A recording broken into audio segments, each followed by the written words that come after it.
as to how I changed from an evolutionist to a creationist. It's a very difficult story for me to tell, and I always tell it very reluctantly. So if I stammer here in the beginning a little bit, you must excuse me as I get over it. I don't like digging it all up again.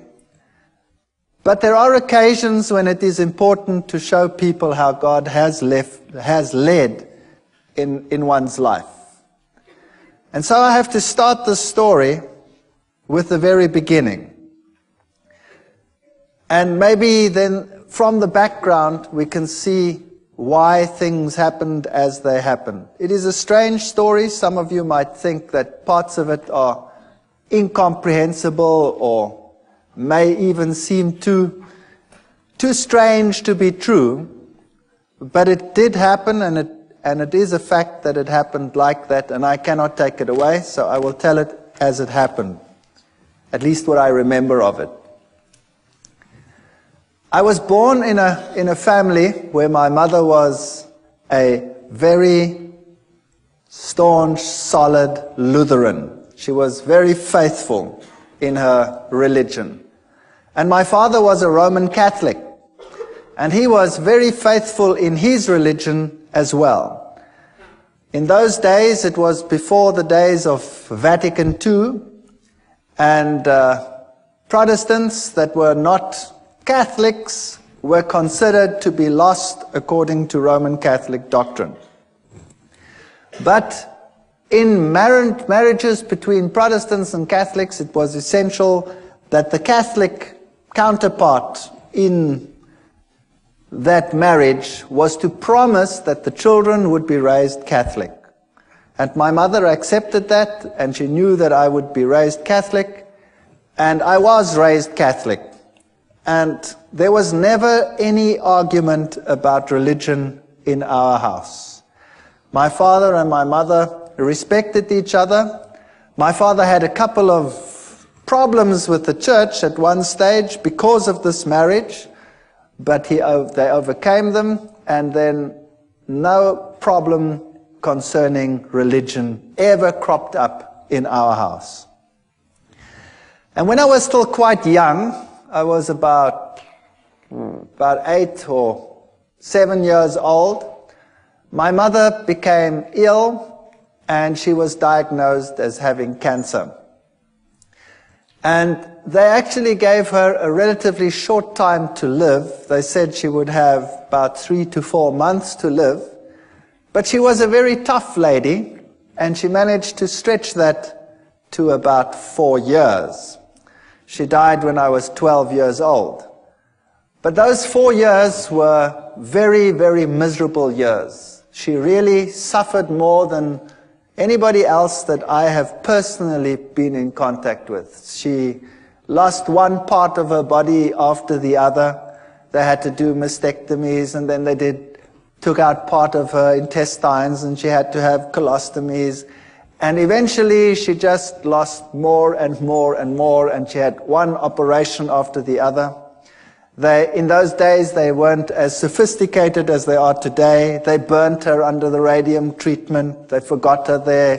They had to peel off black pieces. So she really suffered tremendously. And through all this, she never, ever, ever gave up her faith. And I was very attached to my mother. But because of all the problems in the house, and a mother that was on the verge of death for a long time, over a 4-year period, there was also quite a bit of tension in the house. Now, while at school, I received religious instruction, of course. I was in a Protestant, largely Protestant school. It was the German school. And I received religious instruction separately. The Catholics went to the nun, and she gave religious instructions. Now, I've met some very nice nuns in my life. And I've met nuns that are really gentle and soft people and are very nice to everyone around them.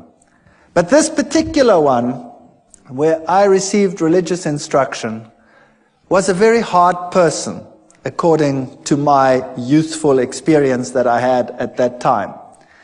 And she would constantly tell me that it was such a sad thing that my mother, who being Protestant, would not see the kingdom of heaven, but that she would roast in hell forever and ever.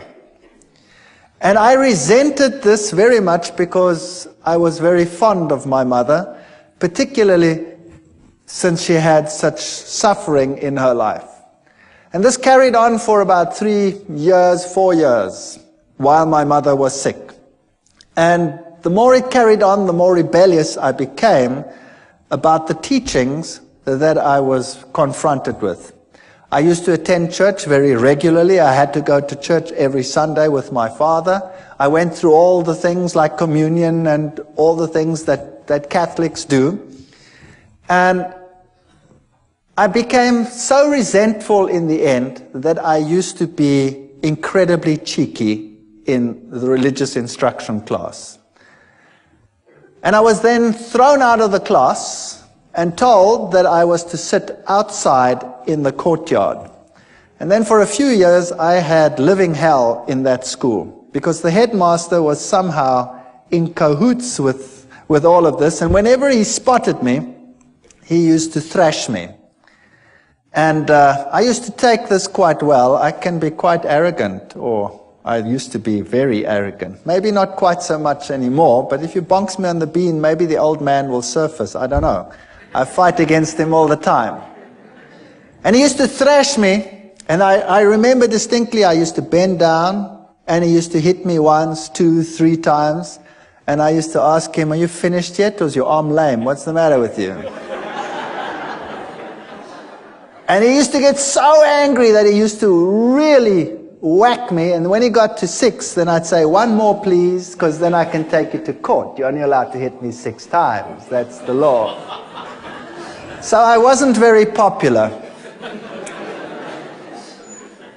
But the point arose where I was sitting in the class one day, in the religious instruction class again, and this lady, this nun, told me again that, people who were like we were, and particularly my mother, would go to hell forever and ever. And I got so angry, I took the catechism book and I tore it and I threw it at her feet, and I told her in not too kind a language, even for that age, what she could do with her God.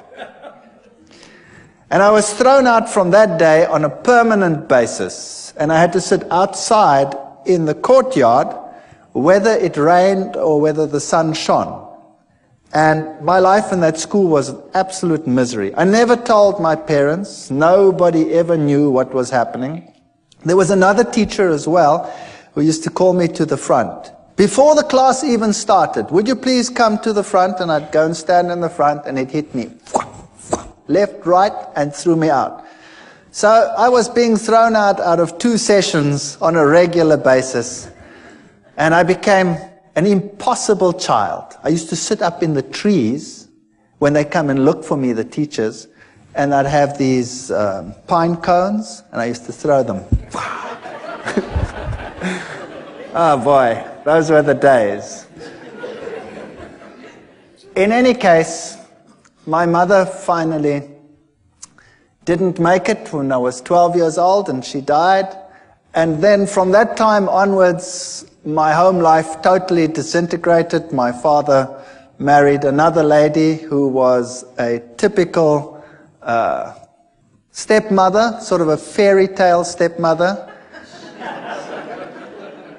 She wouldn't have me around at all, and I was probably impossible, I will admit that. So I was carted off to hostels, and I wasn't allowed to then attend school either anymore. I was supposed to leave school and go into a trade.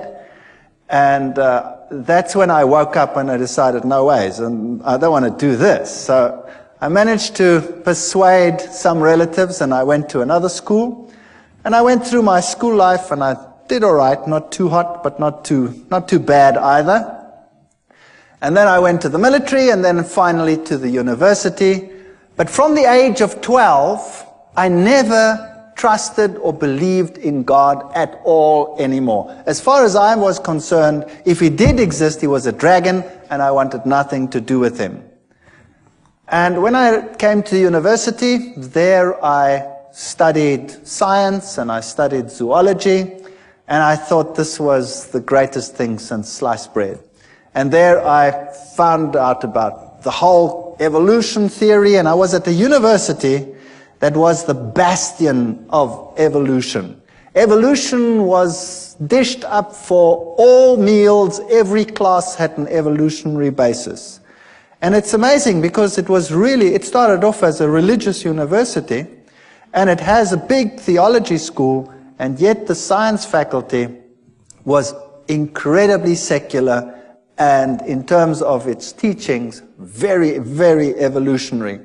They had some very important names in the listings of their professors, Robert Broom and people like that who had worked with the Taung skull, the human so-called ancestor, and our museums were full of these people, and I really got into the evolution theory, and I thought this was the answer to all the problems.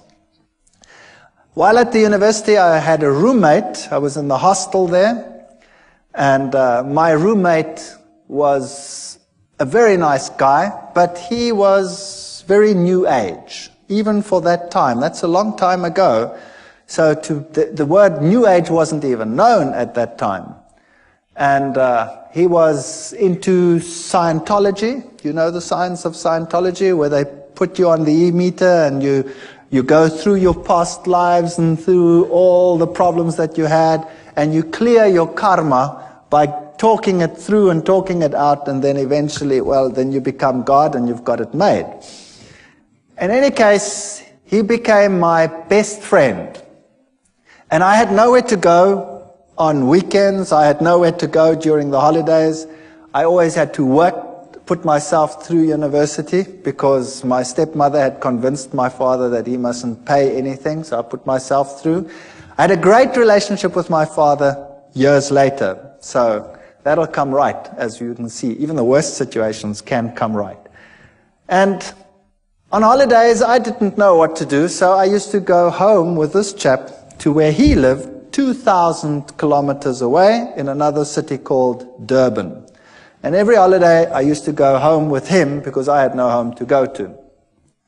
And there I met my current roommate, my wife, who happened to be his sister. Far better roommate than he ever was, I'll tell you. And I have to tell you a little bit about her background. Now you know why I was an atheist. I didn't believe anything. I accepted the evolution theory. It was the answer to all my problems. Now, her background was entirely different. Her father worked in his younger days for a newspaper, and he was sent to investigate all the strange occult occurrences in the country. So he worked for this newspaper, and he had his team and his infrared cameras and all the stuff that you need. And he toured the country from one strange occurrence to the other. He was very skeptical. He believed nothing. He thought it was a big joke, and seances were a big joke and a big fake. And as he attended one meeting after the other, he realized that this was no joke. When he started investigating some of the strange events, and he'd put up a camera at one seance, he was putting up cameras, and he was always looking underneath for hidden mics and what have you, and something grabbed him.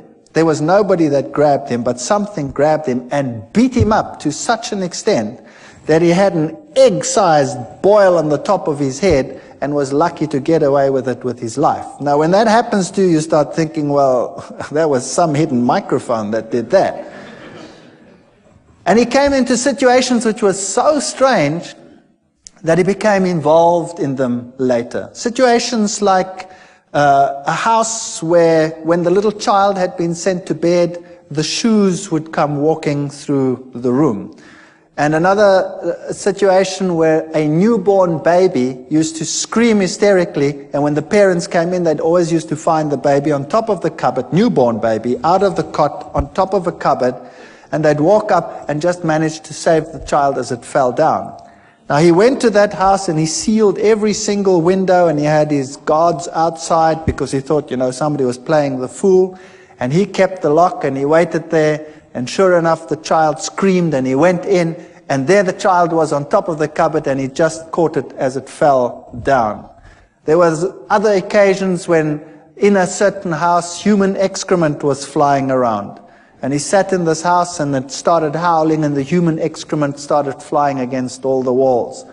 Strange, strange occurrences. Witchcraft of the worst kind. There was one house that was plagued by a baboon that used to come in and tear everything apart. That's a big ape. And it tore everything apart, and it terrorized this family, and they could never catch it. And then one day they shot this baboon as it came in, and it ran out, and the blood trail ended up on the veranda outside. And as they came out, the blood trail ended, and there lay one of the workers dead.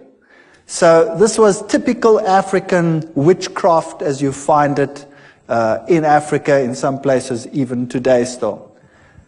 And this convinced him that there definitely was something going on, and he got into seances more deeply, and then he started learning that, there were higher mediums and lower mediums, the riff-raff mediums for the lower people, the higher mediums who communicated with the better spirits.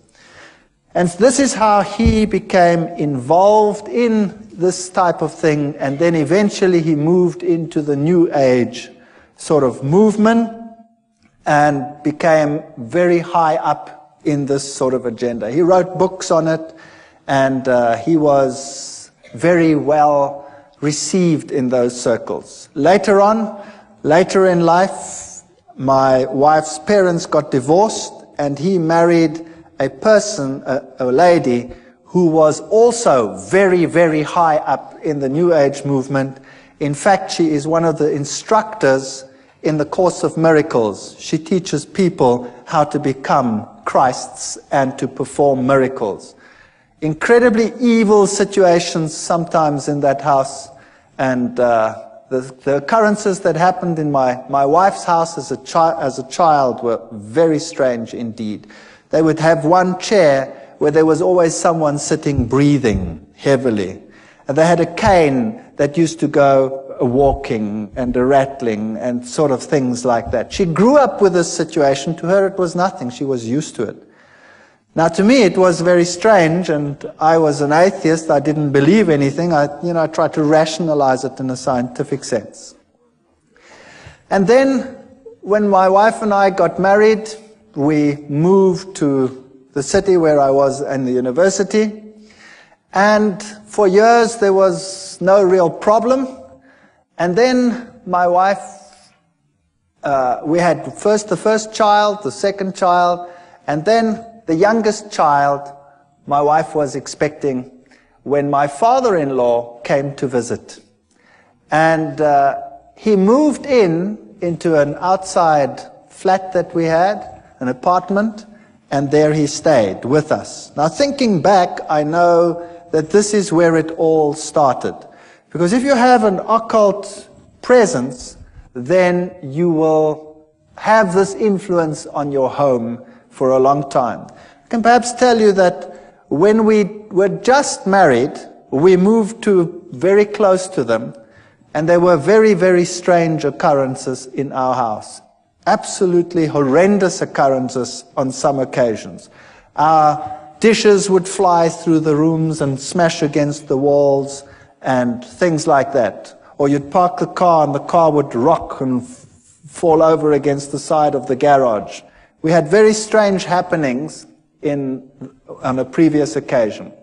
But you forget about those things, and later on you rationalize them as well, and you say they didn't exist or they were strange. When my wife was expecting this last child, when my father-in-law moved in, she became very ill indeed. So ill that we didn't think that she would survive. And she was in hospital, in and out of hospital, and on a respirator, and she was very, very sick. And then we decided that there must be something wrong with this pregnancy, and the doctors had a look at it, and they said that the best thing to do would be to have an abortion, because the child was probably dead. They didn't have a scanner at that stage in those hospitals, so they couldn't tell properly, and they didn't know whether this child was perhaps dead. So we decided that we'd have to transfer to another place where they could do a scan, which we then did. And she was very ill. She had a very high temperature, and they did the scan, and this little fetus was only about so big, and he was perfectly well, and he was sucking his thumb, and we decided that we weren't going to do this. We were going to sit through it and see what happened. And eventually, through 9 months of hell, and of sickness and coughing, and more in hospital than out of hospital, my wife was discharged, the child was born, and this child was the most miserable child that you can imagine. He was impossible. He used to scream from morning till night. If you wanted to feed him, you had to wrap him round and round in a blanket so that he couldn't move his arms, or else he'd claw and scratch at you while you were feeding him. And if you put him to bed, he would scream and scream and scream. And so we had a technique where you sort of sit there and rock and rock and rock the bed until he finally falls asleep. Then you sneak off to bed and you try and fall asleep, and the minute you sleep, he screams again. And this carried on for months. It was absolutely chaotic. And nothing you could do could console this child. My wife was a wreck. I was a wreck. We were all totally destroyed. And then one night at 2 o'clock, I had a dream that I was being strangled. And it was so vivid that I woke up with this perspiration falling down my face, and my heart was pounding like some drum inside me, and I sat upright and tried to recover from this terrible nightmare. And the next moment, the little one in the next room screamed as if he was being murdered. And my wife and I got such a fright, we stormed out of bed, ran to this little baby, picked him up, and as we picked him up, he started shaking violently. And his temperature would rise, and then he'd go into fever cramps. And so we rushed him off to hospital, and they had a look at him, and they had to put him in a refrigeration tent. They had a tent sort of that's cooled, and put him on a drip, and then it would be touch and go whether he would live or whether he would die. And he'd recover from this and come back home as impossible as he was before. And it would go fine for about 2, 3, 4 weeks. I can't remember what the gap was in between. And then precisely 2 o'clock at night, exactly 2 o'clock, it was uncanny. We had a clock on our bed, and it was a display clock, so you could see exactly 1400 hours, and 2 o'clock, whatever it was, 2 o'clock in the morning, that's when I woke up, with this terrible feeling that I was being strangled. And I shook my wife and said, I've just had that terrible dream again. And then the little one would scream in the next room, and we'd run, and we'd pick him up, and the same thing would happen. It was so bad that we would think that we wouldn't make it to hospital, the child would die. There was nothing you could do. As soon as he started this screaming, his temperature would just rise. And it would just go so high that he would fall unconscious. Eventually, they got to know us so well that the hospital had this place prepared for him whenever it was necessary. They didn't know what was the matter with him. They could never find out. On one occasion, the doctor said they have to do a lumbar puncture because there must be something wrong with his cerebrospinal fluid. Maybe he has some brain infection that is causing this. And I remember taking him to this hospital, and he was just a baby, and afterwards he screamed so that my wife became quite hysterical. When the doctors came out, they said, this is incredible. There were 4 adults that had to hold this child down He was less than a year old, and 4 adults had to hold him down because he was plucking them around. So this little chap was, if anything, definitely very much possessed. And you can rationalize it if it happens once, and you can rationalize it if it happens twice. But if it keeps on happening for weeks and months on end, that at precisely 2 o'clock you have an experience in one room, and then immediately thereafter there's a scream in another room, then the law of statistics tells you that no matter how atheistic you are and no matter how scientific you try and be about this issue, the two incidences are connected. And I was sitting in the hospital one day. My wife and I took turns to be with the little one, and he was in a very bad state. And it had happened for the umpteenth time. And there I was in the hospital, and I was marking papers. I remember it as if it were yesterday. I was marking. And all of a sudden, in this refrigeration tent, this child started shaking. And he started getting one of these attacks and fits in his bed. So I went and ran and called the nurse, and I picked him up. And he shook so that he tore the drips out. Now, this child had been on so many drips that they couldn't find the veins anymore on his arms or on his legs, so they had to put it into the veins here on the head. And he shook so that they tore out. Now I've got this child in his fit, and I've got this child with his thing torn out, and he tore the vein completely, so the blood was running down his face. And it was such a horrible sight that I went crazy. I couldn't handle this. And eventually he calmed down, and they put him back in the tent, and they got the drip back in, and he managed to survive the night. But that night I sat there and I said to myself, what can I do? There is no medical help. Nothing can help us. And the two incidences must be connected. Where do I find help for this situation? And they tell me, once a Catholic, always a Catholic. And as I was sitting there that night in that hospital, mulling over these things, you know, the images of the Catholic Church and its power over demons, and the film The Exorcist was just in circuit. And I thought to myself, perhaps I can go back to my old church and ask them to help me. So I made a resolution that I would do that because I had no other way out. And the next day I went to the Catholic Church, and the Catholic priest was sitting in his room, and I remember this as well too. He had the glass there, and there was a brandy bottle there, and he wasn't too sober. And I went up to him and I said to him, I'm a Roman Catholic, but I don't come to church, and I have a problem. And he said, well, what is your problem? He was very nice. And I said to him, well, I'm an atheist and I'm a scientist. I don't want to talk about this thing like it. And I sort of ummed and ahed, and I said,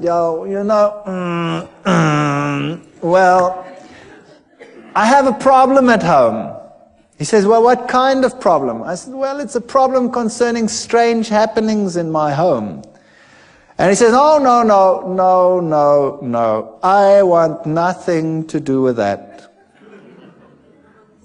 And he said, it's not my field. Give me your name, give me your telephone number, we'll come back to you.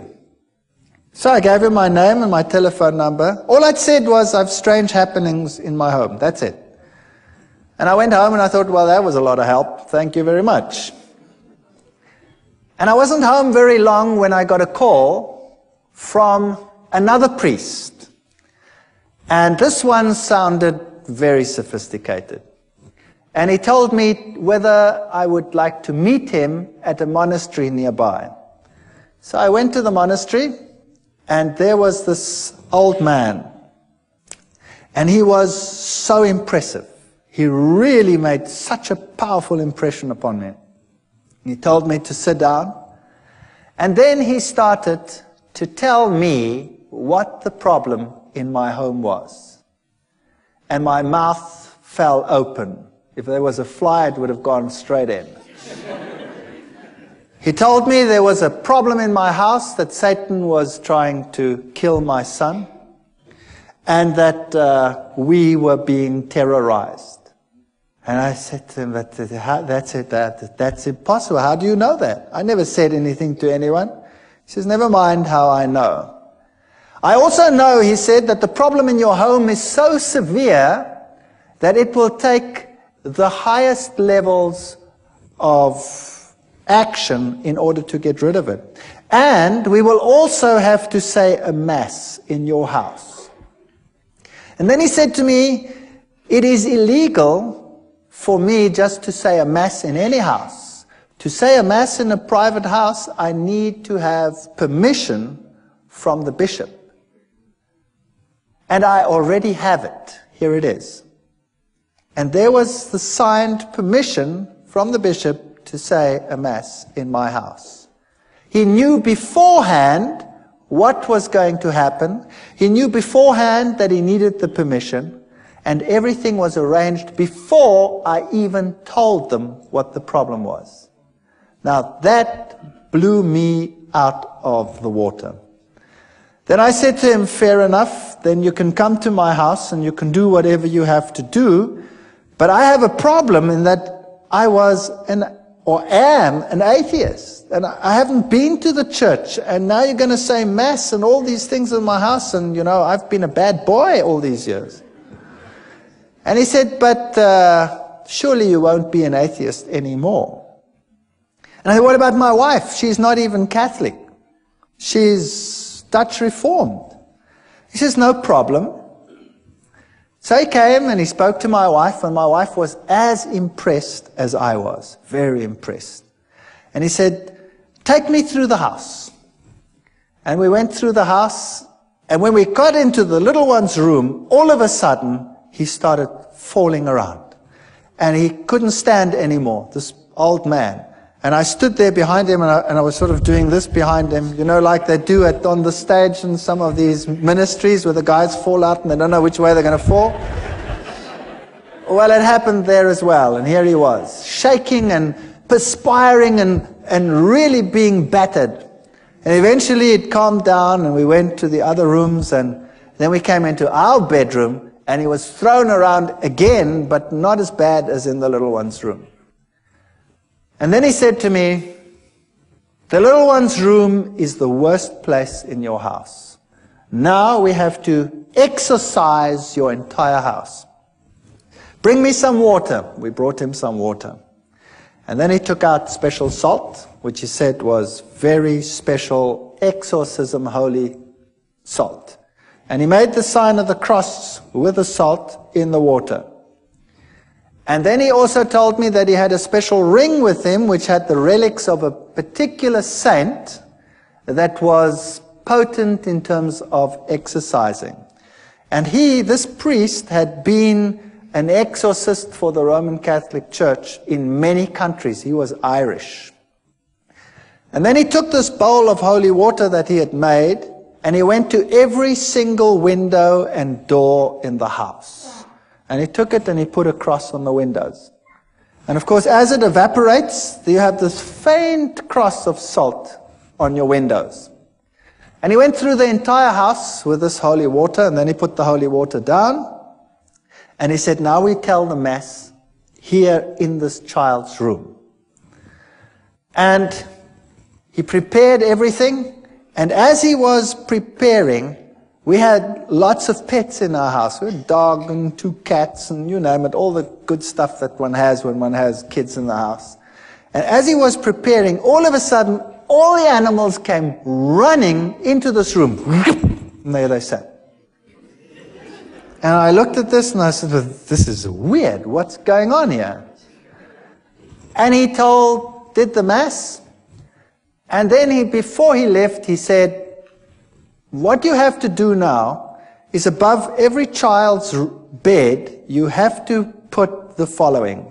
And he took out of his pockets amulets from Lourdes, where Mary had appeared. And he gave an amulet from Lourdes. He said there were many fake ones. This was the real thing. And we had to put it above each child's bed. And then he did an amazing thing. He took his ordination cross off. And he gave it to me and he said, this one you put over the little one. I hate it when the devil destroys little children. And we hung it up over there, and my wife was giving pottery classes at the Technicon at that time, and she'd made a very beautiful pot, and so she decided to give it to him as a gift, because how do you pay for what he did? I mean, what do you do? So she gave this to him as a gift, and he said, this gift is so precious, I'm going to give it to the nuns that are in a certain monastery where they never ever come out and see civilization. And then he left. And that night, we're very expectant. We take this little child, and he's quite happy, really, not screaming as usual.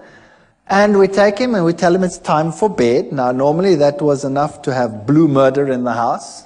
And he was quite happy.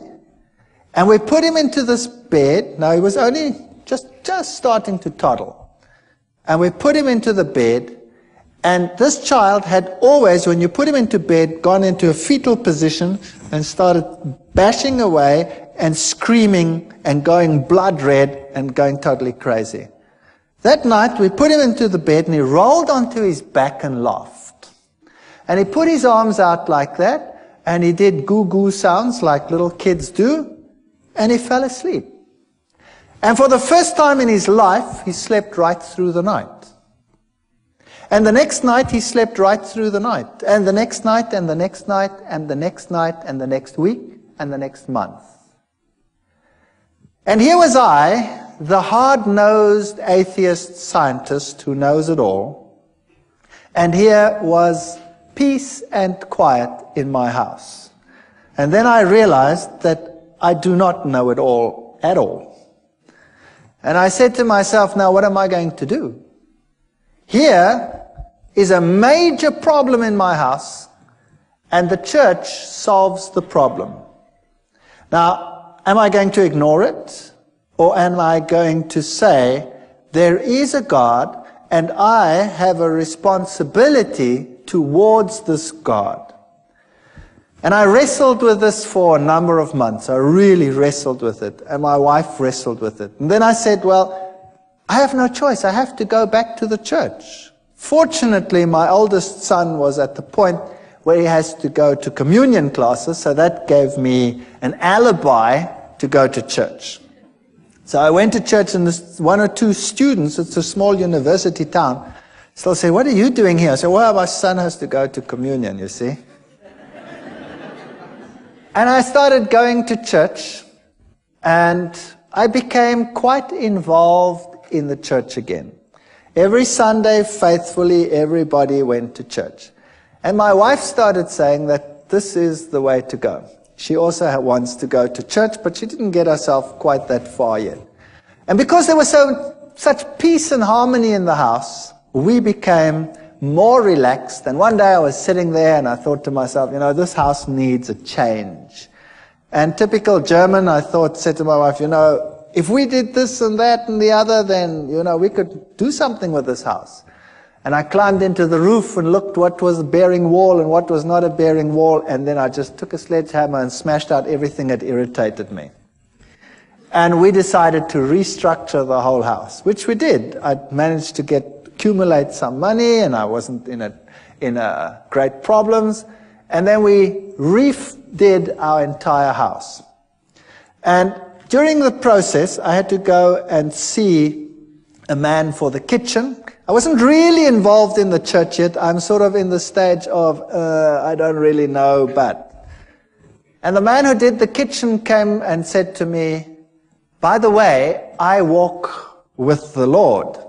And I still remember distinctly thinking, oh brother, another one who walks with the Lord. And I said to him, okay, that's fair enough. You walk with the Lord. I was very cheeky. You walk with the Lord, but I just want a kitchen. Is that okay? And he said, yeah, okay, that's okay. But can I give you this? And he gave me a pamphlet. And, well, he was a nice guy, and, you know, I stood with the pamphlet, and I put it in a drawer. And I said, well, I'll read it later. And then he put the kitchen in, the house was finished, and when this was all done, I started going back to the church. And this carried on for a period of 1 year. And I faithfully went to church regularly. And I always sat there on a Sunday morning and I marveled at all the things that I knew were happening in the Catholic Church. I went through the catechism again as my son went through the catechism. And I wondered at the same ritual happening every time. You know, the host going up, the change from bread to divinity, the little box with the red light where God was. And I started puzzling as to why God wanted the same things over and over again. And why he was satisfied with the same ritual over and over again. But I was convinced this was the truth. I was convinced Catholicism was God's representative on this earth because it had solved a problem in my home. But I wanted to get to know this God. And I wanted to know what it's like to have a relationship with this God. And I looked at the charismatic movement where they had the slaying in the spirit, and I thought to myself, isn't that perhaps the experience that one must have in order to know that this God really exists? Because I don't really feel him. I don't know where he is. But on the other hand, I'd always been so skeptical of this, and I'd always said to myself, these people with their religious crutch. And then one day, I was sitting in class, and I was giving a lecture to a first-year group of students. I'd spoken to the priest, by the way, about evolution, and the Catholic Church said to me, of course there's evolution, there's no problem with that. So I had no problems with that either. I could carry on with my evolution and now believe in God. It was quite a nice arrangement. And I was in a first-year class, and I was giving a lecture with a very heavy evolutionary base. And a young girl got up in a first-year class. Now that takes courage. 300 first-year students, and a young girl gets up in my class. And she says, excuse me. And I say, yes, what's your problem? And she says, what you are saying is against my beliefs. What you are saying is a lie. I believe that God created the heavens and the earth. He is the creator of the universe. Well, I nearly exploded. I destroyed her. I ridiculed her. I finished her off. She sat down and she cried in my class. And I thought, well, job well done. And then the class was over and all the students were very impressed at all the eloquence I put onto the board and proved to them what a ridiculous idea this was that this young girl had postulated. And I went back and sat in my office, and then there was a question earlier about conscience. Do you remember it? Well, this little voice here wouldn't let me go and kept on telling me what a mean son of a gun I was. And how could I, in front of everyone, attack and humiliate this young girl to such an extent? And I felt really bad about myself. My conscience wouldn't let me go. And I didn't know how to handle this. So typical Catholic way, I thought, well, on the way home for lunch, I wouldn't stay far from the university, so I always went home for lunch. I'll go by the Catholic Church and sit there for a while, and hopefully the feeling will go away. So I drove past and I went into the church and I sat inside, and it was locked. The door was open. You could come to a few pews, but around the altar it was locked, because thieves had been stealing. And I sat there and I spoke to God, and I looked at the little red light, which means that the host was present there, so God was present. And it struck me that he was locked up in that little box. And then I sat there for a long while and I was tortured in my soul. I was tortured. And I said to myself, do you know, God must be here because he did such wonderful things in my home. My family is totally different. My wife was willing to be converted. I'd called the Catholic priest to our home so that she could become a Catholic. And for some reason, he just never made it. He never made it. He always had something on, but he was still going to come. And I sat in that church and I wrestled with God, and I told him that I have all these feelings and I don't know where he is, and I've never really met him. And I know that in other churches, all these exciting things happening, and here, we have the same thing every Sunday, and where are you? And I sat there in the pew and I said, okay, God, if you really exist, then now you must show me, because I really cannot find you. And with that feeling, I went home, feeling a bit better. And typical me, I was home quickly, and then I started rummaging in the drawer. I was looking for something, and all of a sudden, as I rummaged in this drawer, I pick up this pamphlet. This is now a year after this man who was walking with the Lord gave me this pamphlet. And I pick up this pamphlet and I start reading it. It was in German, and it had 3 columns. It had the law of God on the one column, and it had the law according to the Catholic Church, and it had the law according to the Lutheran Church. And then it explained how the commandments had been changed by the church, and it had the Bible texts of how it had been changed. And I thought to myself, now, what rubbish is this? This is absolute garbage. And I said to my wife, I didn't say that, I called her by her name. I said, have we got a Bible in the house? And she said, no, I don't think so. I don't think there's a Bible. I said, surely there must be a Bible in the house. We've been going for church for almost a year now, and there's no Bible in the house. There were lots of catechism books in the house. So I grabbed the catechism book and opened it up and looked, and sure, the commandments as on the pamphlet were identical to those in the catechism book. And then I remembered an old box that an old lady that had died had left me. And I'd put it in the garage after having sorted out some of the things. And I remembered there were a whole lot of books, and I knew that little old ladies probably would have Bibles. So I went outside in the garage, rummaged in this box, and sure enough, here was an old Bible, an old German Bible. So I went inside and opened it up, and there it was. The 10 Commandments were totally different to what they were in the catechism book. And this puzzled me. So after 1 year, I phoned this cabinet maker, and I said to him, remember me a year ago, you put a kitchen in for me? He says, you know what? I've been trying to phone you all day. I had this feeling I must phone you, but I don't know why. What's the matter? I said, will you please come round? You left me a pamphlet that I want to talk to you about it. After 1 year. And he came round, and he was a nice guy.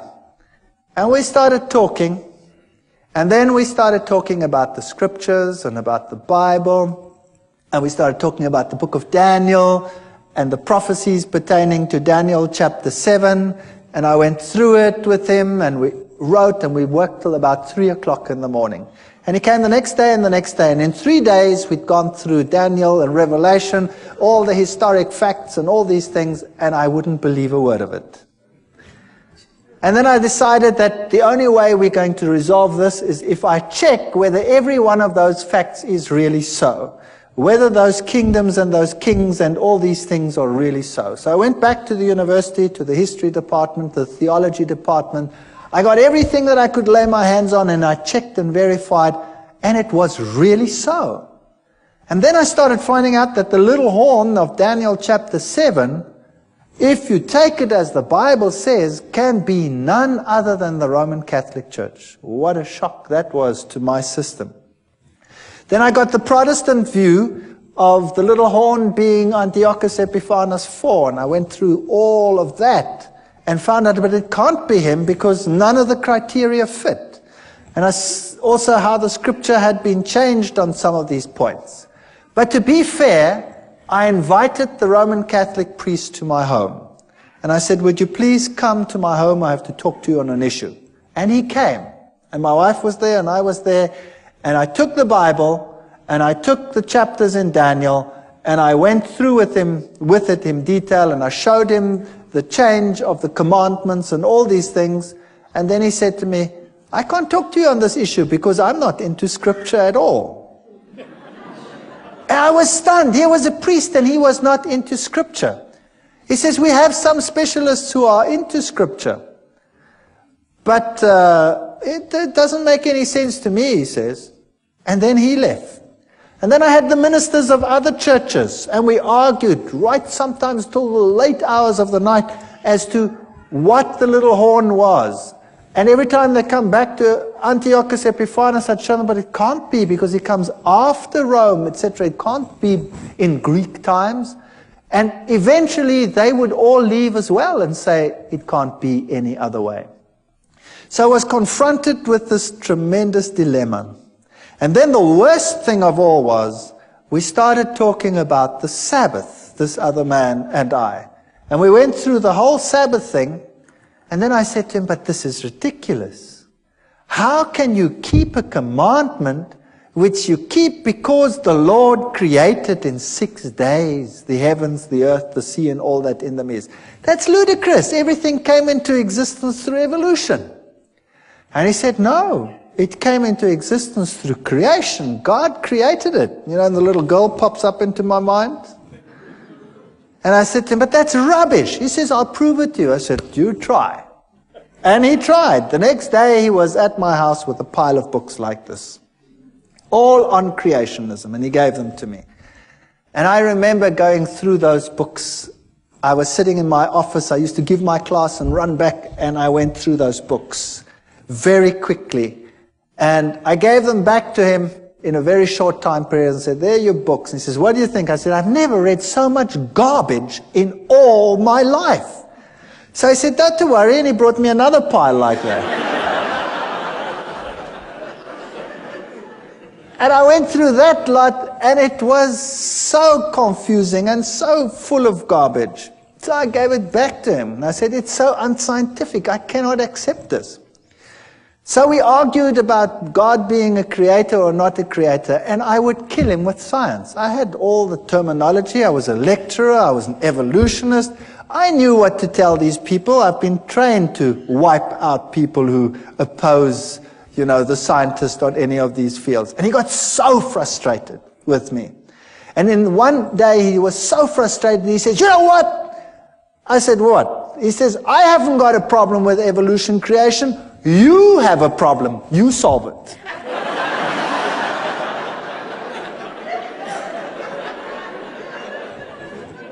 So there the ball was in my court. In the meantime, things were happening again in my house. The little one would again become miserable every time it was time for bedtime. He again became grouchy and screaming and what have you. And we also noticed that whenever we had a moment of peace, my wife and I, we studied the scriptures like, I cannot tell you how we studied it. I finished a Bible. In 2 months I had to throw it away. It was finished. It fell apart. And my wife was studying. And she had tremendous problems with this Sabbath idea. It made no sense. It was so stupid. And nobody at work knew what was happening with me. And one day I came to work, and the secretary in the department came up to me and said, I've got something for you to read. And she handed me a pile about so thick of documents. And when I looked at them in a spare moment, I saw that it was a long piece of writing against the Sabbath. And it was written against Seventh-day Adventists. And this stunned me because nobody at work knew what was happening with me. I mean, a scientist would never admit, you know, that he's now talking about and thinking about religion. That was ridiculous. My colleagues were all atheists. And I took this and I thought to myself, no, what am I going to do with this? I haven't got time with this. I'm wrestling with evolution. So I gave it to my wife. And I said, here's fodder. You go through this. Maybe there's a way out of all this. And she meticulously went through every statement. It was really a thick, thick thing written against it. And while I was wrestling with evolution, she was wrestling with that. And then one day she said to me, you know, I've been through every single statement they have. And every single one, I've put it next to the Bible. And every time, this is the word of man and the Bible has something else to say. So this document here has now convinced me that the Sabbath must be right. That was something. So a document written against the Sabbath proved to her that the Sabbath was actually very important and right. But I still had a problem. a major problem. I couldn't accept it because I'm not going to keep a day for creation that took 6 billion years, let alone 6 days. And the ball was in my court, and at that stage, everything started going wrong again in my house. And when we picked up the Bible, the little one would go hysterical. Whenever we had a spare moment, he would go hysterical. And eventually, he took a bottle of wine, we'd been drinking wine, and he smashed it. I wasn't in the room at the time, but I just heard the glass breaking. And then we came out, and he was walking all over the glass. And his feet were cut to shreds. His big toe was almost severed. So back to hospital, they sewed the toe back on, and it was a nightmare from then onwards in our house. And I was wrestling with the Sabbath issue. And I stood in the library one day. We had the biggest evolution-based library in the Southern Hemisphere at that university. And I said to myself, there must be a solution. And I said in my mind, God, if there is something wrong with this theory of evolution, then I haven't found it yet, and you must show me. Because nobody else can show me. And I went into this library, took out a book. And as I walked out the door, a colleague stopped me and he said, hold it. There's another book you must take, which is the same book as that one, but the new edition, it's on the back shelf. Very strange. So I went to the back and I took that edition as well. I took them both and I went to my office. And then I started reading. But I started reading them both at the same time. And then as I looked at the one, the old edition would say that there is a major problem with the cetaceans, with the whales, because they appear suddenly in the fossil record fully formed. And there is no evidence that the one gave rise to the other. The new edition would couch it all in scientific terminology, would say cetaceans have an ancient origin and evolved from such and such to such and such and such and such and such and such. And I went through them, one model after the other, and the old one would admit to the problem, the new one would never admit to the problem. And that's when I started thinking, wait, there's something wrong here. There's something fishy here. And whenever I went into the library, it was if some miracle would happen. I would take out something, and the very next thing I would take would be exactly the opposite on the same issue. And very quickly, I had a big pile. And then I was giving classes at that time in genetics, and I started thinking about this. And then I started working out this genetic thing, and much as like we did over here. And I started thinking about what are the problems. Let me now objectively, just for once, sit down and think, what are the problems? And I came up with such a pile of problems that it stunned me. And something must have been helping me, because the problem list was so enormous, it was unbelievable. And then one night I was sitting at home, and child was impossible. He went to bed, and we went to bed. 2 o'clock at night, I had a dream. I was being strangled. And the little one screamed in the next room, and we ran, and the same thing happened. But he didn't get so sick that he had to go to hospital. He just got a very high fever, and we could handle it somehow at home. And then I contacted this other person, and I said to him, there's something very strange here. I know that from the scriptures, the system, the Roman Catholic system, cannot be God's system. And yet, we had this problem, and I didn't want to tell him about it. And then in the end, I half told him about it, but not completely. And he said, don't worry, we'll pray. And it stopped. And then a week later, it happened again at 2 o'clock. And what had happened, unbeknown to me, he had gotten a number of people together and told them to pray at 2 o'clock every night. Get up. And they set their alarms judiciously and got up at 2 o'clock and prayed for a family they didn't even know. And there was total quiet in which we could really study our Bibles in peace and quiet. And then one night, one of the ladies had decided that, it was quiet. Why must she get up? And she didn't get up. And it happened. Now, thinking back on it, God doesn't need the prayer of that one little individual. But there were lessons in it that would later be important to me. That God wants unity amongst His people. and everybody must stand together on an issue. So it was a lesson for them as well as a lesson for us. And then it came to the point where I knew that I cannot sit on the fence forever. Either this is the truth, and I'd studied it and I'd verified it. I'd had lecturers talk with me on the Greek meaning of this and the Hebrew meaning of that. I verified the historic facts.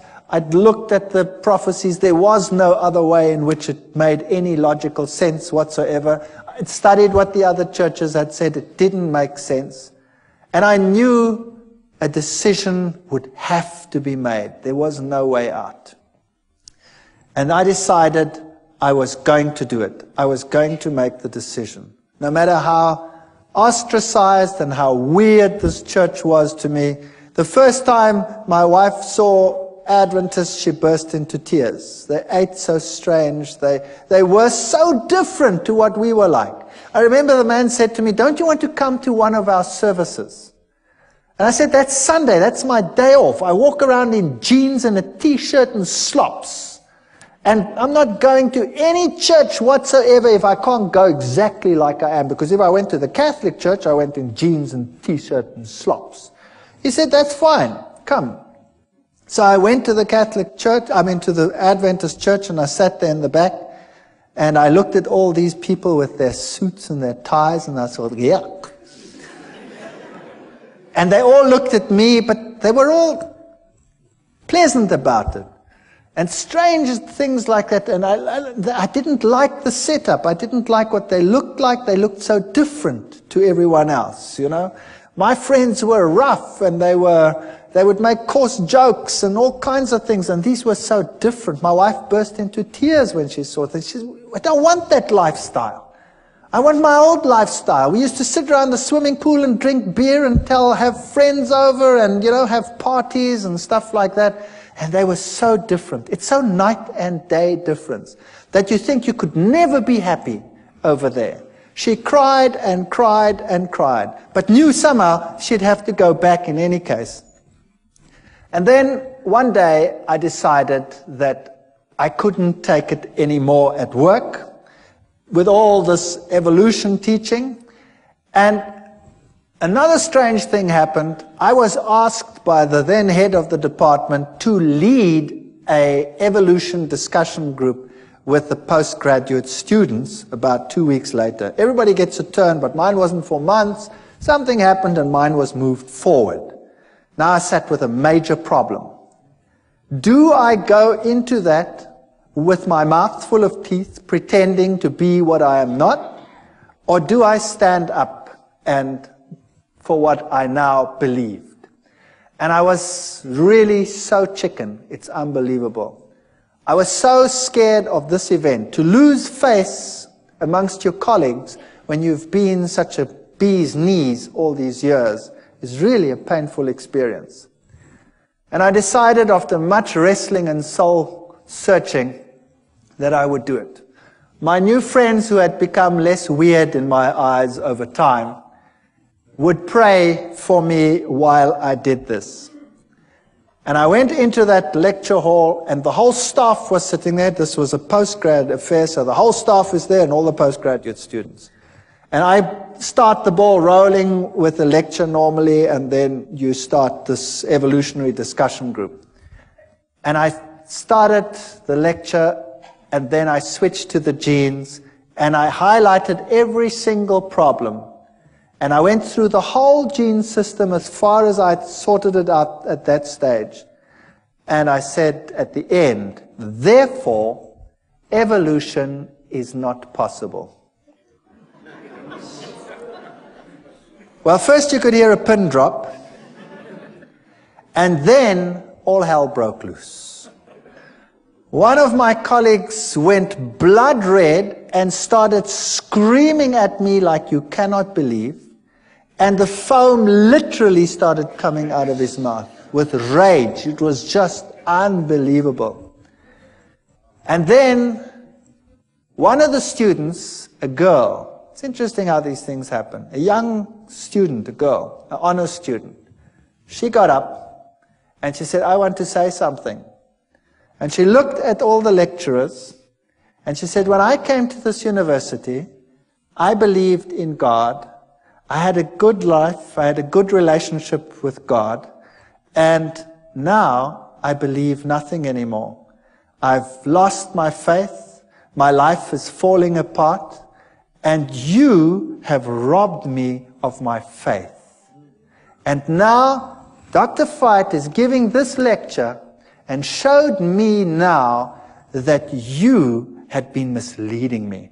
Can you imagine what happened in that department?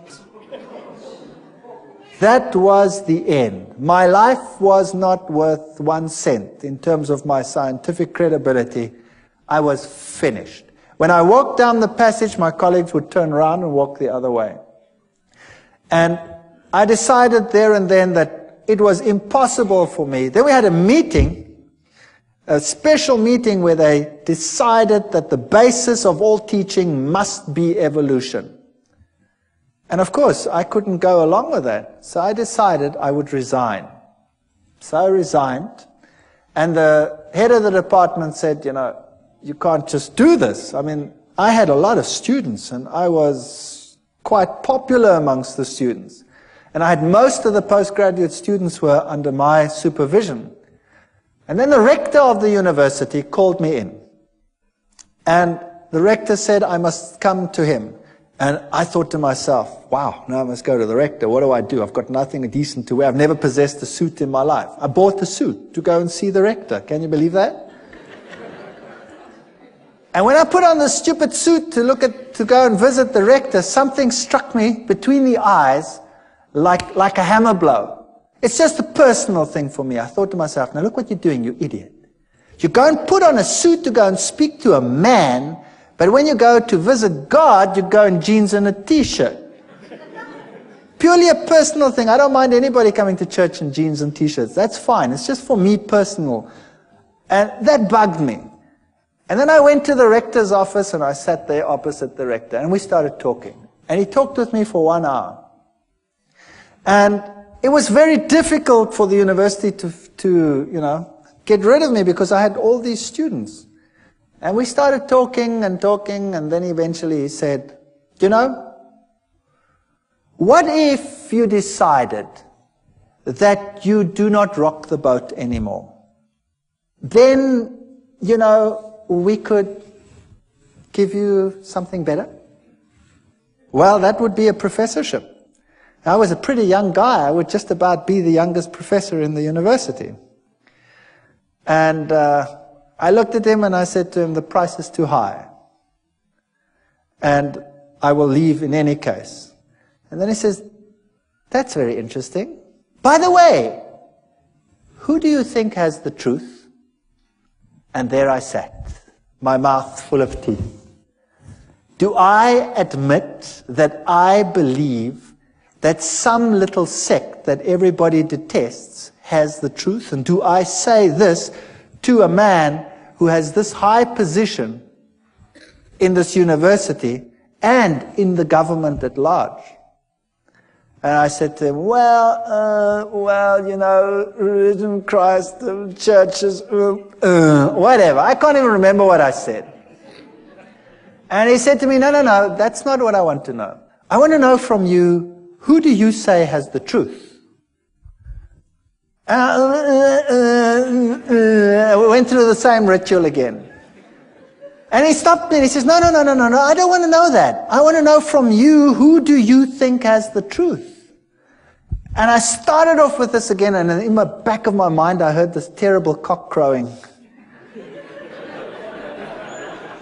3 times I thought, oh.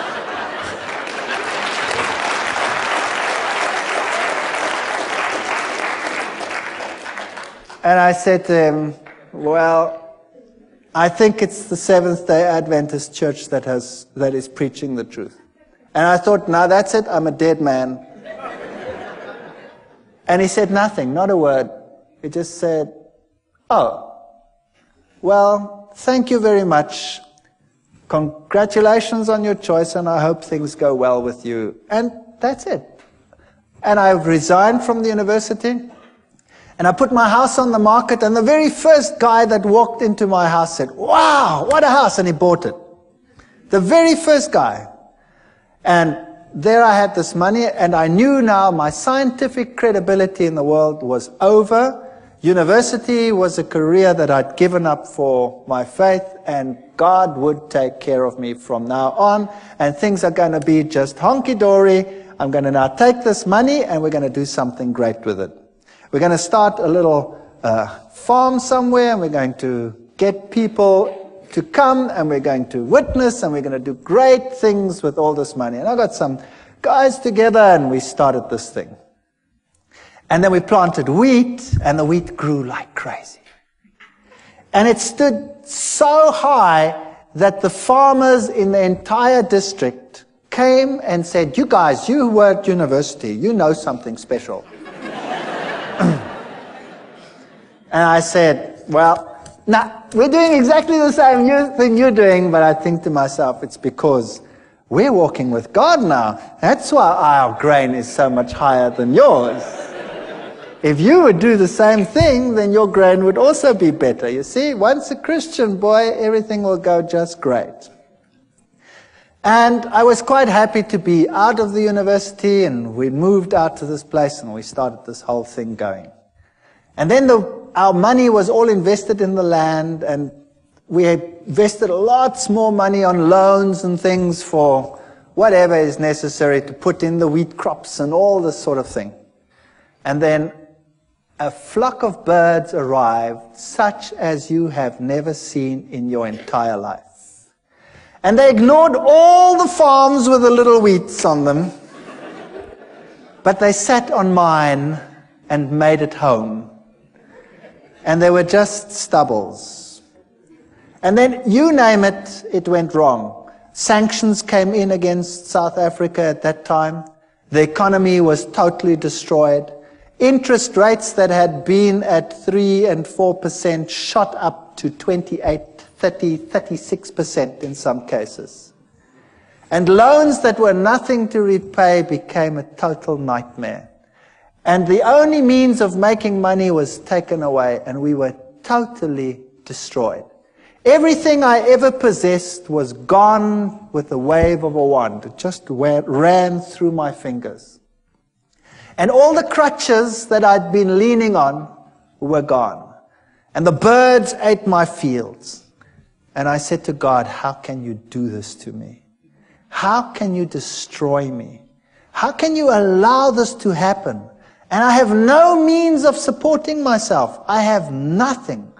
My scientific credibility is zero. I can never go back to my previous job. I'm finished." And it got worse. And it got worse. And eventually we had nothing left. No food, no nothing. And my wife and I and the children, we sat down and we talked about it, and we decided, if this was the truth, and I don't believe that all the things that had happened were from the other side. You see, when I made my decision, that child of mine had changed. He became a totally different child. Whereas before, he wasn't sick, but he had a dark, somber look in his face. He changed to such an extent that he became the sweetest, nicest child in our entire home. He became a pleasure to live with. And I knew that what had happened before was a ruse. I know the Bible says Beelzebub wouldn't drive out Beelzebub. But what had happened in my house is that he wasn't driven out by Beelzebub. When the Catholic Church had come and done its thing, Satan had told his demons, "Stand back." And when you stand back and allow the child to lie back and relax, they will be ensnared twice as much as they were before. And it happened. But after we made our decision, this child was completely cured. He is the most spiritual of all my children. And he is so different that I knew that had to be from God. It was a totally different ballgame.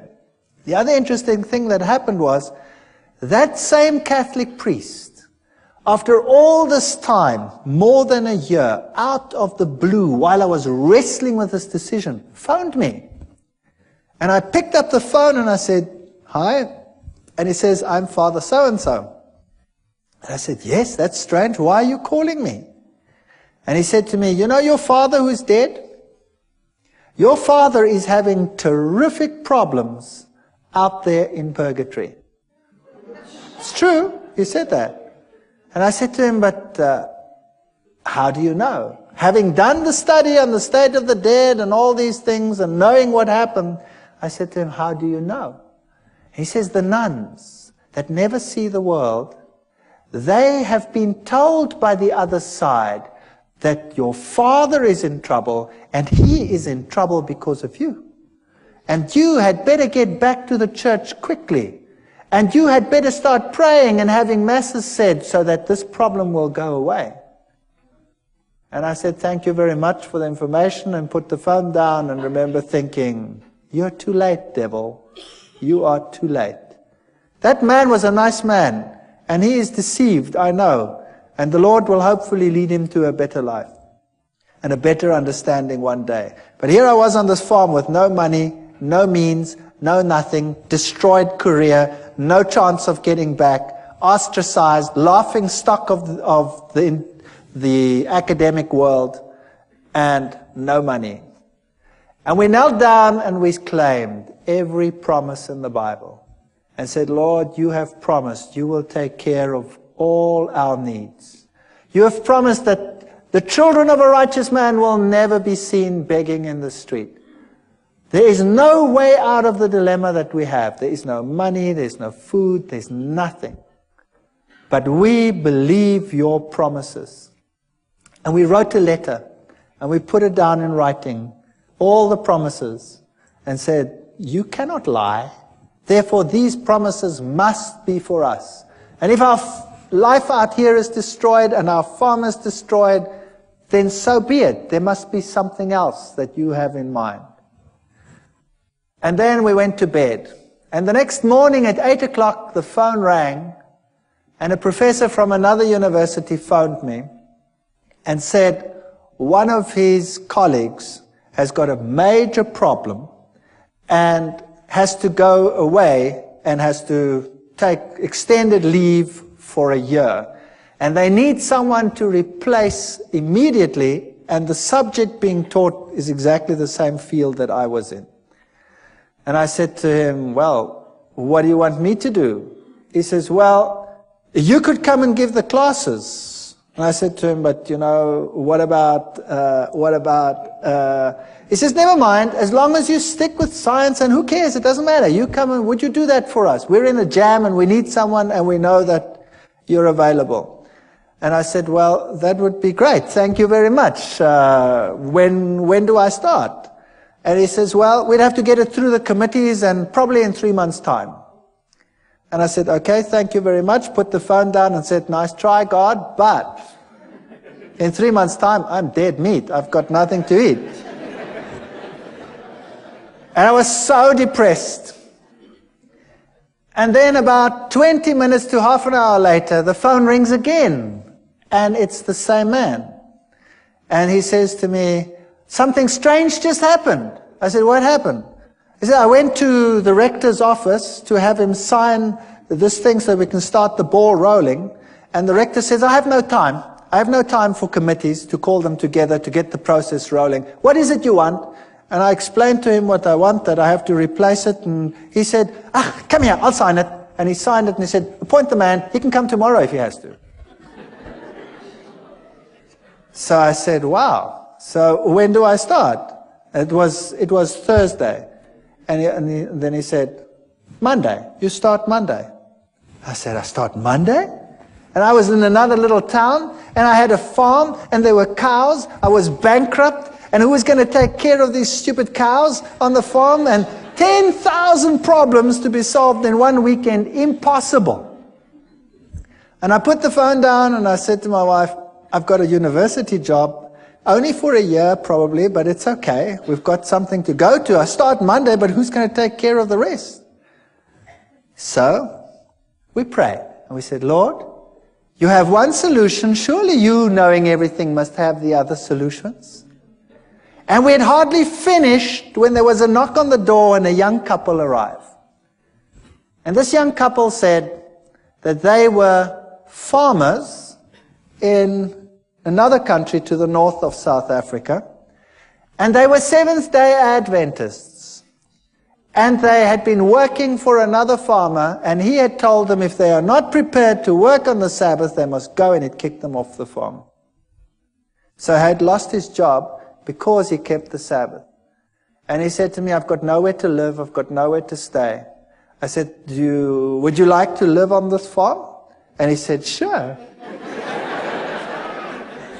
And I said, I can't pay you anything. He says, that's okay. You don't have to pay me anything. Can I live here? I said, sure, you can live here. And whatever you sell from the milk, you can keep that for yourself. And I thought I would pay the interest of all the loans that I have with my salary. And it was solved within 24 hours. There was a man on the farm who wanted to live there for nothing and take care of the farm and live off the proceeds. And I had a job at the university. And I went to this university and I started teaching.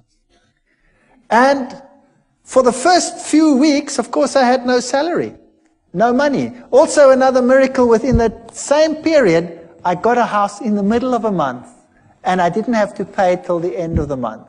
My kids went to school, and they got clothing, school clothes. They wear uniforms in my country. All the clothes, all the sizes, we'll put it on the bill at the end of the month. But I had not 1 cent to even buy a little bit of food to carry on. And then I got into the car, and I don't tell people that I'm in financial trouble. I got into the car and I was driving around, and we've been driving, the last bit of gas was just about going. And my daughter says, what's this here? And she picks up 150 rand. That then was the equivalent of about $150 in the back. She says, it's lying on the floor. And the next week there were another 150. I don't know how it got into the car, but it kept us going until my first salary check arrived. Now I can tell you, this is the real truth. There were times when we had very hard times, when we had virtually no money. All my money went into interest payments. And there were times when we really ran out and had no food whatsoever. And I remember one day sitting around a table with no food, praying to the Lord and thanking Him for what we were about to receive. And this is the truth. When there was a ring on the door and we went outside and there was no one, but there was a basket full of food on the floor. And this is a fact. I want to tell you something, that if you know the living God, your road might not be a rose garden. You might not have the best of everything you need, but your water and your bread will be sure, and He will take care of you. While I was at that university, I was only teaching for 3 months when riots broke out within the university. There was such chaos in my country. There were riots everywhere. The rector ordered postponement of the exams, and then it didn't fit the timetable. Somehow it didn't fit. And one day I had to write earlier, and all my exams were on that day. And this head of department called me in then, and I said to him, what must I do now? I've finished here. I've done everything that I must do. And for 6 weeks there's nothing going on, just riots on this campus, no exams. I've got no exams coming. What must I do? He says, go away, go to the moon for all I care, and come back in 6 weeks.